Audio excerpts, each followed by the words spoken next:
Welcome back to the Triathlon Nutrition Academy podcast. I'm TARYN Richardson, advanced sports dietitian and founder of the Triathlon Nutrition Academy. And that is where I help age group triathletes just like you understand exactly how to eat to support your training and your recovery and your racing. Today we're diving into the research and a topic that comes up a lot, especially as athletes, and it's kind of trendy to move towards a plant-based way of eating. And that is whether plant-based protein is as good or even better compared to animal-based protein when it comes to actual performance as a triathlete, including your muscle gains, your muscle mass, strength, and recovery. And what I want to do is actually separate the real science from the bro science and look at what the latest research says on the topic. Welcome to the Triathlon Nutrition Academy podcast, the secret weapon in your ears for triathletes who want to get fitter, faster, stronger, and healthier with evidence-based nutrition.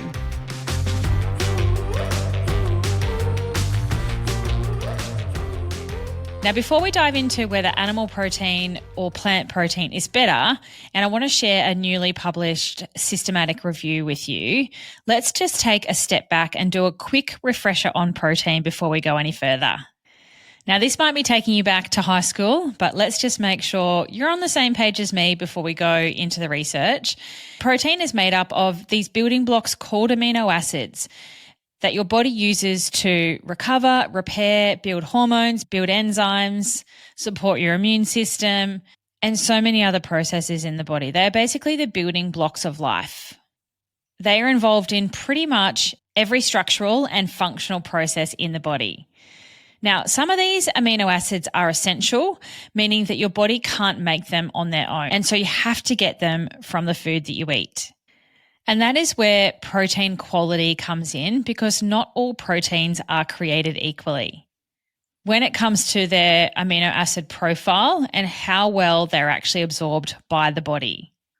Our animal-based proteins, so things like any animal meat, eggs, dairy, these are called complete proteins. And that just basically means that they contain all of the 9 essential amino acids that our body can't produce on its own. They are highly digestible and often rich in a particular amino acid called leucine. Now, leucine is important for you as a triathlete because it plays a very key role in triggering muscle protein synthesis via a signaling pathway called mTOR. So leucine is both an amino acid on its own, as well as the switch that turns on muscle protein synthesis pathways. Now, our plant-based proteins, so things like legumes, nuts and seeds, whole grains, are often incomplete. Sometimes the structure of the protein can also make it a bit harder to digest, but that doesn't mean they're not as useful. You can combine different plant sources of protein across a meal, across the day, to get that full complement of essential amino acids if you know what you're doing. So, for example, combining rice plus beans or hummus and pita bread is going to give you that full range of essential amino acids that one is missing, that the other one gives it a leg up. There are some plant proteins like soy and quinoa, though, that are complete all on their own. So you can meet your protein needs from plant-based protein sources, but it does take a little bit more planning and strategy so that you're eating with intention to get everything that you need from your diet.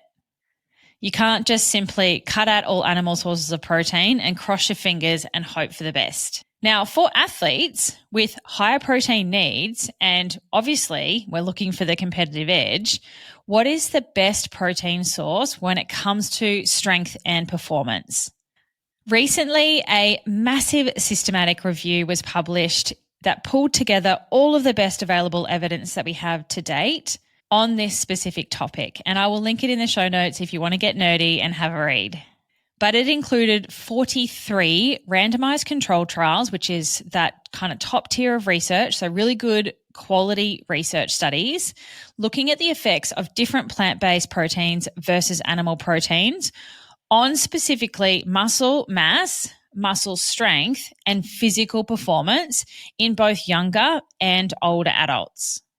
It included over 1,500 participants with trial durations that range from 4 weeks all the way up to 2 years long, using either protein supplements or whole food diets.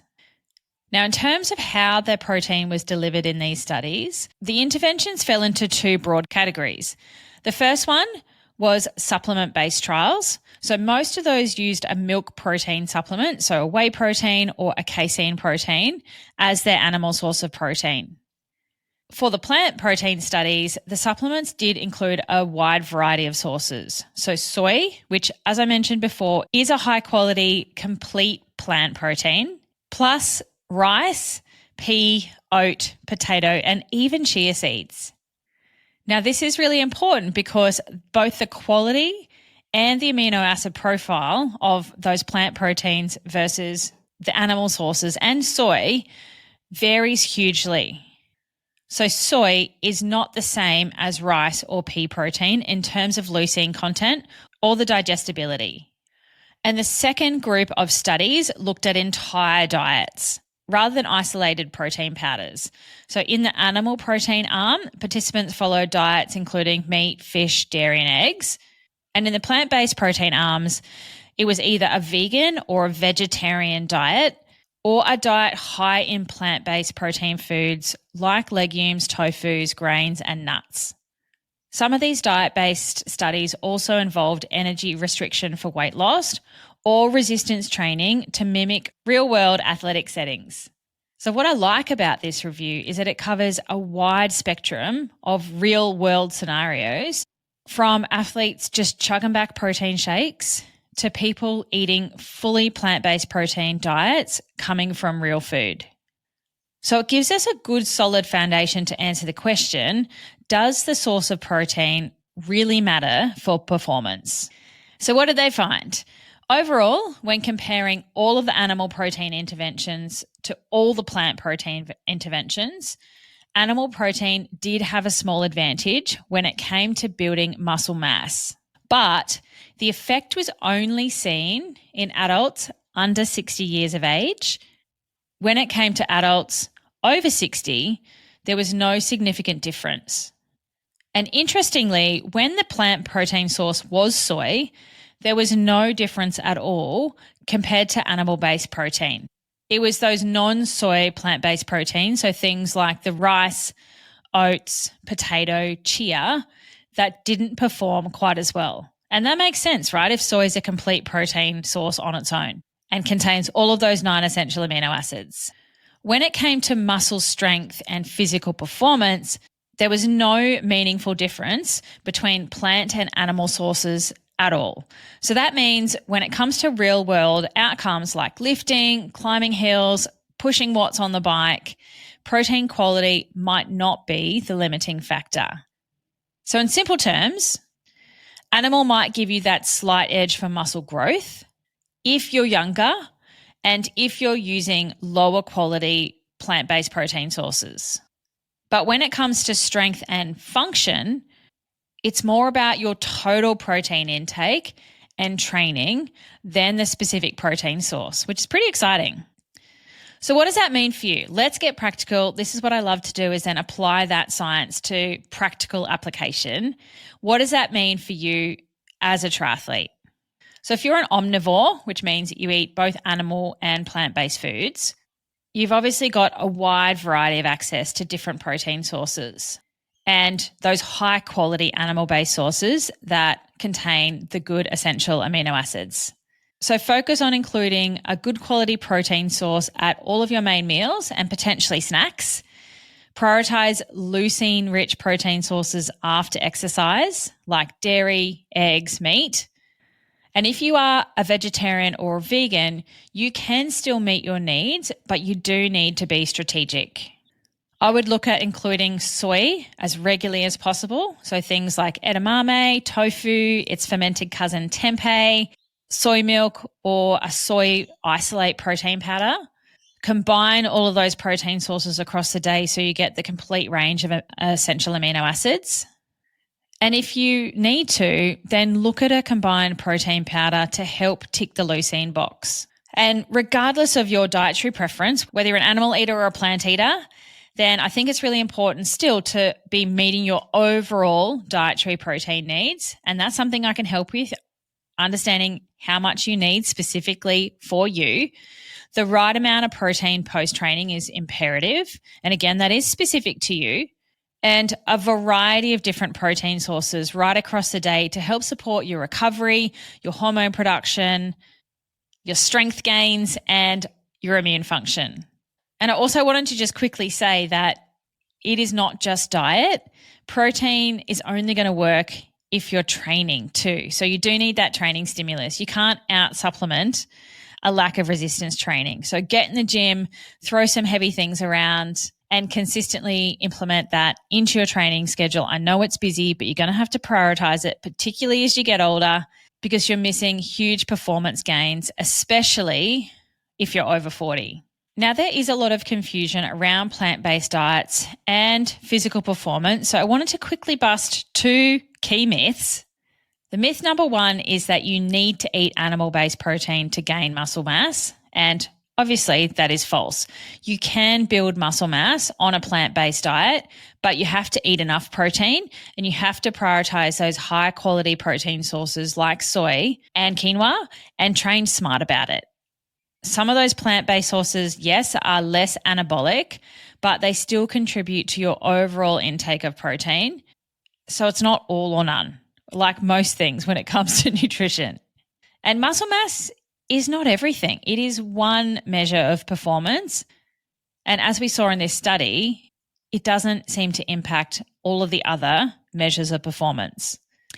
The second myth is that protein supplements are essential. Now, I'm very much a dietitian and a real food-focused dietitian, so I don't necessarily think you need a protein supplement or a protein powder if you can hit your needs from real food. They can be great for convenience, particularly around training if you're, time poor and you're running from A to B, getting kids to school, trying to get to work, all those sorts of things. So they can be helpful, but they're not something that you need. And it's definitely not something that I would encourage you rely on heavily either. So after all that, here's the bottom line. Animal protein does have a slight advantage for muscle mass in some cases, but that doesn't mean you do desperately need it. Strength and performance outcomes are similar between plant-based protein and animal protein when your total protein intake is adequate. If you're a plant-based protein eater, make sure you scooch soy protein up your priority list and consider combining proteins or using a supplement if you need it just to round out your intake. What matters most is not about whether your protein came from an animal or a chickpea. It's whether you're getting enough consistently and combining it with a training program that does challenge and stimulate your body and your muscles. Now, if you want help building a nutrition strategy that aligns with your triathlon goals, then check out the Triathlon Nutrition Kickstart course. It's my self-paced course that'll show you exactly what to eat, when and why, so you can stop guessing and start fueling like a triathlete. Thank you so much for tuning in today. If you found this episode helpful at all, make sure you subscribe on your podcast feed or YouTube. Leave me a review and share it with a training buddy who is navigating the plant-based versus animal protein debate. It really just helps get practical, evidence-based nutrition strategies into the big wide world of triathlon. And don't miss next week's episode. It is our 200th. I've got something really special lined up with a few of the TNA athletes who are joining me and have taken over the mic. We're celebrating how far the podcast has come and sharing some of their fueling strategies that have helped them smash their goals. So until next week, train hard and recover well.